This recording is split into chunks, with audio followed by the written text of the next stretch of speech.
जी नमस्कार, मैं के एन साहनी अंशुमान पांडे जी आपको बागी के नाम से जाने जाते हैं आप। और आप तो लोकसभा पूर्व प्रत्याशी रह चुके हैं। तमाम संघर्षों के उपज आप हैं और तमाम जब भी किसी पीढ़ी की बात देखते हैं तो आपके शरीर में इतनी ऊर्जा पैदा हो जाती है, आंदोलन कर जाते हैं और सड़कों पर बैठ करके आंदोलित हो जाते हैं। जैसा कि जानकारी में आया है कि आपके हाथ में एक पेपर है जी। ये पेपर तूफानी नाम से है जी। और ये जमीन 815 नंबर काश्तकारी जमीन उनकी है और ये 9 डिसमिल जमीन है। वो 9 डिसमिल जमीन और 60 डिसमिल जमीन पर काबिज भी है।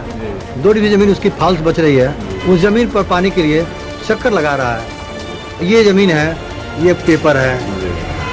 अब इस पेपर को इंतखाब भी लगा हुआ है। ये खास बात है सानी जी, आप अपने दर्शकों को बताएं। बहुत बहुत वेलकम है आपका कि कम से कम आप ऐसे मुद्दों को, ज्वलंत मुद्दों को उठाते रहते हैं। इसमें तूफानी की जो है इंतखाब भी लगी हुई है और ये कोई पहला वारदात नहीं है, ये कोई पहला वाकया नहीं है। ऐसे मेरे पास लाखों उदाहरण पड़े हुए हैं और कसिया तहसील में तो ऐसे हजारों प्रकरण हैं जिसमें किसान अपनी काश्तकारी की जमीन जिसपे कि अवैध अतिक्रमण होता है, जिसपे कोई उसके अगल बगलगीर के द्वारा, उसके अगल बगल के लोगों के द्वारा अतिक्रमण किया जाता है और उनके खिलाफ, उनके अतिक्रमण के खिलाफ पीड़ित व्यक्ति जो है लगातार प्रार्थना पत्र एसडीएम से लेकर तहसीलदार न्यायालयों में, नायब तहसीलदार के न्यायालयों में, नायब तहसीलदार के कार्यालयों में देता रहता है। लेकिन सबसे बड़ा सवाल जो आपका प्रश्न है, ये प्रश्न है कि आखिर पीड़ित को तमाम आदेश कराने के बाद, जैसा कि आप इस आदेश पे देख सकते हैं कि तहसीलदार महोदय ने आर.के. कानूनगो को लिखा, कृपया जांच कर आख्या प्रस्तुत करें। जबकि जो एप्लीकेशन कहती है, एप्लीकेशन ये कहती है कि 9 डिसमिल अगले की काश्तकारी की जमीन है जिसमें 60 डिसमिल पे उसका कब्जा है और 2 डिसमिल पे एक अनुसूचित जाति के कुछ भूमाफिया दबंग गुंडे उसकी जमीन पे अवैध अतिक्रमण कर रहे हैं, उसको जबरदस्ती कब्जा करने का प्रयास कर रहे हैं। इसके बावजूद भी बार बार एप्लीकेशन, करीब 7 बार इस पीड़ित ने एप्लीकेशन दिया है। इसके अलावा ऐसे 70 नहीं 100-700 से ज्यादा कसिया तहसील में एक दिन में पीड़ित आते हैं जहाँ पे राजस्व से संबंधित विवाद, अतिक्रमण से संबंधित विवाद आते हैं और वो पीड़ित केवल न्यायालय से, तहसीलदार से, एसडीएम से, नायब तहसीलदार से ये गुहार लगाते हैं कि मेरी भूमि को अतिक्रमण मुक्त करा दीजिए, मेरी इतनी लैंड है उतनी लैंड मुझे दिला दी जाए। इसके बावजूद भी तहसीलदार केवल आख्या मांगता है, एसडीएम केवल आख्या मांगता है, एसडीएम तहसीलदार के सर पे मर देता है, तहसीलदार अपने राजस्व निरीक्षक और कानूनगो के सर पे मर देता है। पीड़ित को देर सवेर तक न्याय नहीं मिलती है। इससे संबंधित वाद न्यायालय में भी चले जाते हैं, न्यायालयों में जमकर शोषण होता है पीड़ितों का राजस्व संबंधित वादों में। तारीख पे तारीख दी जाती है। धारा 23 के मुकदमे, वसीयत से संबंधित मुकदमे 11 के मुकदमे 28 साल तक चलते हैं।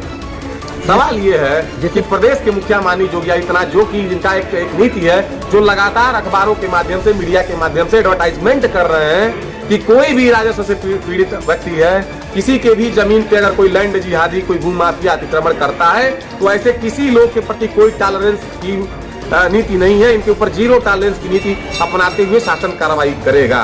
लेकिन सवाल है कि सिस्टम नहीं बदला। फतेहपुर कांड को हुए भी 1.5 साल होने जा रहे हैं। तमाम वादे, तमाम सुधार योगी जी की तरफ से किए गए, माननीय मुख्यमंत्री की तरफ से, लेकिन मुझे ये कहते हुए हताशा हो रही है, जैसा कि आपका सवाल है कि आज भी आम व्यक्ति तूफानी जैसे लोग 7-7 बार दरखास्त के आदेश कराने के बाद भी क्यों आख्या स्तर तक ही सीमित है, क्यों नहीं उनको उनकी जमीन दे दी जा रही है? इसका कारण और सिर्फ एक कारण है, वो है सिस्टम। आजादी के 75 वर्षों बाद हम आज 76वां गणतंत्र दिवस, लोकतंत्र दिवस मना रहे हैं, लेकिन 76 सालों में अगर कुछ नहीं बदला तो क्या था? सिस्टम था। एक समय था कि बसपा की सरकारें थी, क्रूर हुकूमत थी, जहां सवर्णों का दिन दहाड़े शोषण होता था, मुसलमानों का पक्ष लिया जाता था, तमाम सत्ताधीशों का पक्ष लिया जाता था। एक समय आया कि समाजवादी की सरकार इस प्रदेश में 20 साल तक रही, वहां भी यही था। सवर्णों पे अत्याचार हुए, यादव मुस्लिम फैक्टर को जो है सरेआम प्रश्रय दिया जाता था।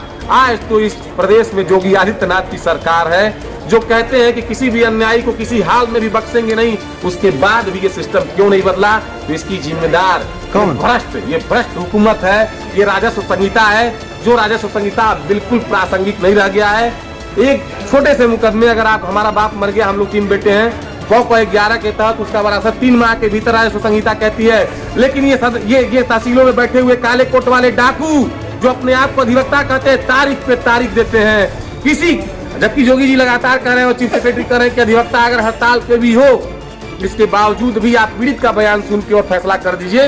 इसके बावजूद भी राजस्व अदालतें नहीं बैठती हैं, तहसीलदार मजिस्ट्रेट अपने न्यायालय में नहीं बैठता है, 2 कार्य दिवस भी सप्ताह में नहीं कार्य करता।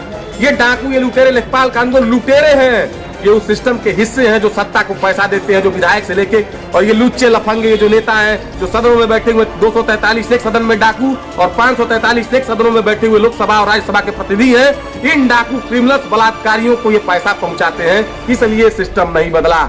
जोगी जी लाख प्रयास करेंगे, कोई उपजिलाधिकारी कोई तहसीलदार बदलने वाला नहीं है। ये जोगी जी को भी सुन लेना चाहिए भाई, भले ही मैं उनका 14 साल पुराना समर्पित कार्यकर्ता हूं, ये बदलने के लिए तैयार नहीं है, सिस्टम बदलने के तैयार नहीं है, क्योंकि ये सिस्टम लुटेरा है। थाने और कचहरी लूट के अड्डे बन चुके हैं। ये मोदी कहते हैं परिवर्तन लाएंगे, कोई परिवर्तन आने वाला नहीं है। तूफान जैसे पीड़ित अंत में हार जाते हैं तो हथियार उठाते हैं और उसके बाद जाते हैं अपनी जमीन कब्जा करने और अपनी जान गंवाते हैं। यहाँ एक फतेहपुर कांड नहीं, हर चप्पे चप्पे पे फतेहपुर कांड बिछा हुआ है। और सवाल ये है कि एक ईमानदार जिलाधिकारी इस जिले में है जिसका नाम विशाल भारद्वाज है। वो आया तो हमें लगा, हम सभी पत्रकार वर्ग को, हमारे सभी जनता वर्ग को लगा कि हाँ विशाल भारद्वाज आए हैं, इनसे भ्रष्टाचारी डरते हैं। लेकिन मेरा स्पष्ट कहना है कि विशाल जी, आप तो क्या, आपके बाद अभी 50 डीएम और आएंगे, लेकिन इस सिस्टम में कोई परिवर्तन होने वाला नहीं है। अगर इन डाकुओं को, आप जिलाधिकारियों को, लेखपालों को, कानूनगों को इनको पावर नहीं देंगे, इनको समझाओगे नहीं कि इनका अधिकार क्या है। मैं पीड़ित हूं, मेरी जमीन है, मुझे किसी दफा की क्या जरूरत है? इस संहिता को मैं नहीं मानता, मेरी लैंड मेरे नाम से है, मुझे नाप के दे दी जाए। इन डाकुओं को क्यों बीच में इन्वॉल्व किया जाता है? क्यों नहीं एक अधिकारी जाता है जरीब लेके और तहसीलदार जाके और मौके पे नाप के मेरी लैंड मुझे देता है? इन लैंड जिहादियों को क्यों प्रश्रय दिया जाता है? क्योंकि ये कचरा हो चुके हैं। इस कचरा को साफ करा दीजिए जोगी जी, अन्यथा की स्थिति में आपके शिष्य अगर AK-47 उठाने के लिए मजबूर होंगे।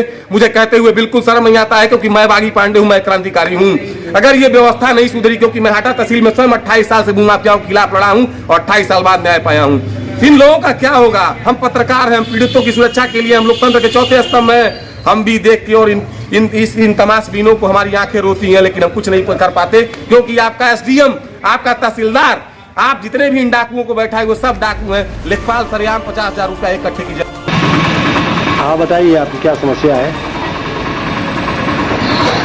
समस्या ये बा कि हमार नाम है तूफानी, है ना? हाँ, पिता जी का नाम है गाजर। सपा नौका टोला घर हमारा, सपा नौका टोला। हमारी जमीन 815 2 डिसमिल बा, कब्जा करता जबरदस्ती से हमको किसी परेशान कैले बा। जाता नहीं कोर्ट कचहरी प्रशासन लेकर थाना पुलिस के वजह सुनो, थाना के सुना, थाना सुनवाई करता है ना। खाली हमारी जमीन है 815 और पूरा हुआ वही का सुनवाई होता, अभी पे ठीक बा, और नहीं तो मारे पड़ जाता।